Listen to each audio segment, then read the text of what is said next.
There are lots of ways to waste money when you're building something new. And in this episode, I'm going to show you 4 expensive mistakes so you can avoid them. Welcome to the Tech for Non-Techies podcast. I'm your host, tech entrepreneur, executive coach, and Chicago Booth MBA, Sophia Matveeva. My aim here is to help you have a great career in the digital age. In a time when even your coffee shop has an app, you simply have to speak tech. On this podcast, I share core technology concepts, help you relate them to business outcomes, and most importantly, share practical advice on what you can do to become a digital leader today. If you want to have a great career in the digital age, this podcast is for you. Hello, smart people. How are you today? I am really enjoying the beautiful weather in Bahrain. I've been swimming in the turquoise sea here almost every day, and this is the most pleasant November I have ever had. And today I'm going to talk to you about wasting money. Now, I'm not one of those people who is chronically afraid of spending money because I like investing in education, and investing in good education, well, it can be expensive. I like going to expensive restaurants. If the food is excellent and the ambience is elegant, then I think it's worth it. I enjoy good tailoring.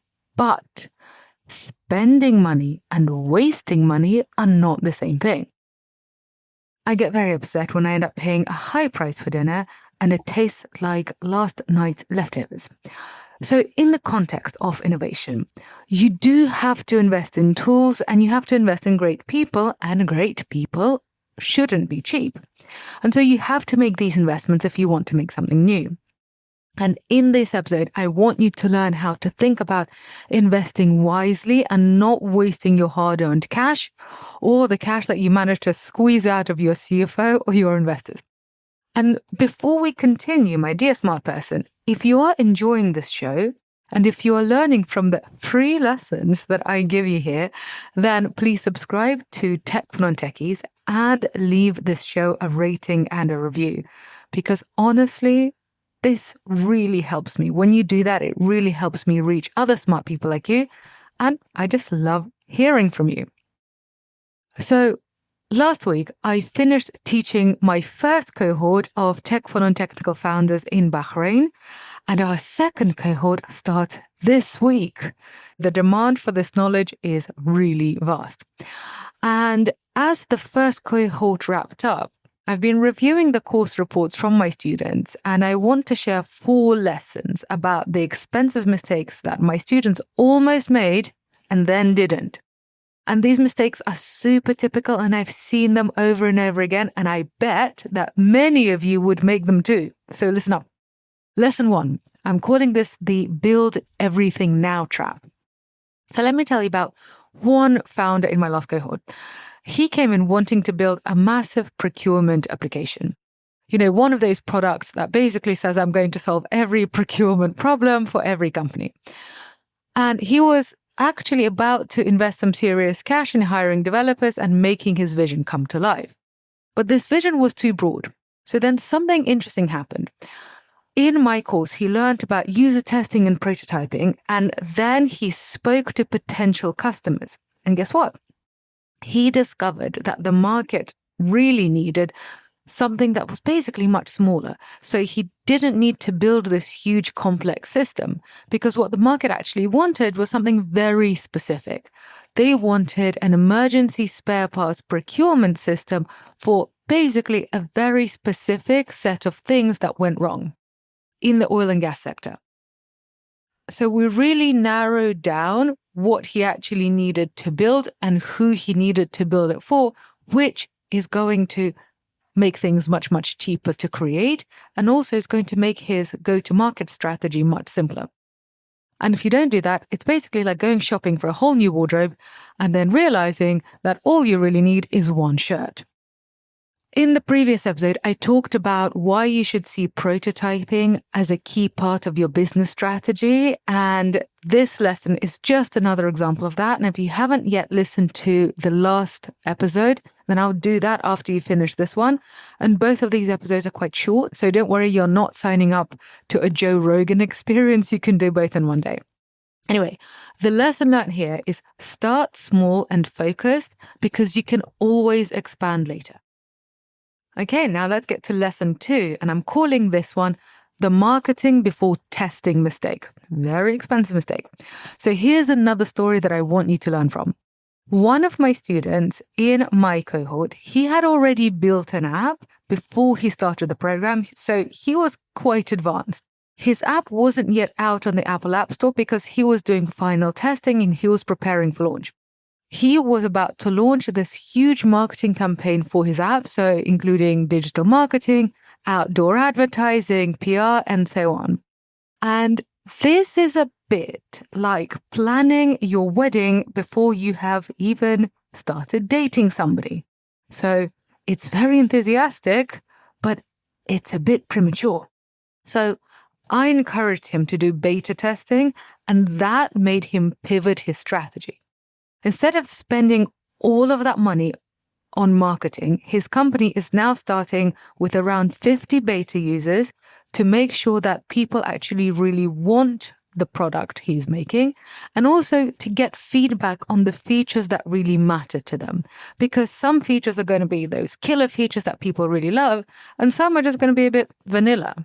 And keeping features in your product actually costs you money. That's another episode. But essentially, if people are not using things in your product, you might as well just kill them because it costs you to keep them. Anyway, so with this particular founder, his aim is to do beta testing and then roll his product out gradually, making improvements as they acquire more users. And when I was running my first tech company, NT, Mashable named our product their app of the day, which was wonderful. It was really nice to get that accolade. But we weren't Mashable's app of the day because we had the biggest marketing budget or because we had the biggest amount of users. It was because we had tested and refined our product until our users loved it. And only when your users love your product should you do big marketing campaigns. And you know what? I love big marketing campaigns because they are just quite fun. Doing launches, doing press, doing events. I like that sort of thing. But you should only do this kind of thing when you've proven the use case for your product and when you really understand who your customers are and why they need your thing.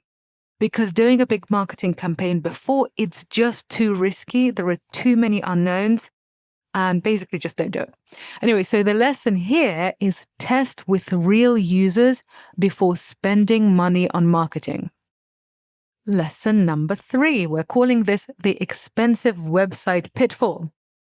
Another one of my students literally had her finger hovering over the DocuSign to sign a development contract when she joined the Tech for Non-Technical Founders program.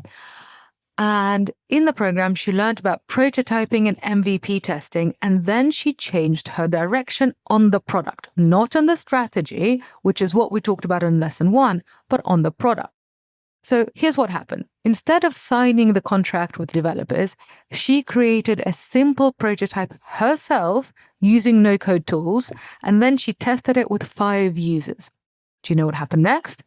So those users, they actually want the product. So her general instinct is correct. Her general strategy is correct. But the way they wanted to navigate the product, so she made a test website, the way they wanted to navigate it was very different to what she had created. They basically ignored several buttons that she made. They wanted everything in one continuous scroll as opposed to in different pages. Anyway, those are details. What you need to know is that you can have the right strategy, you can understand who your customer is, you can even understand what problem you're solving, so you can have all of that correct, which she did. But then we get to the product strategy thing. And creating a product without testing how people would use it means that you are probably going to have to remake it, and remaking it with developers is really quite expensive.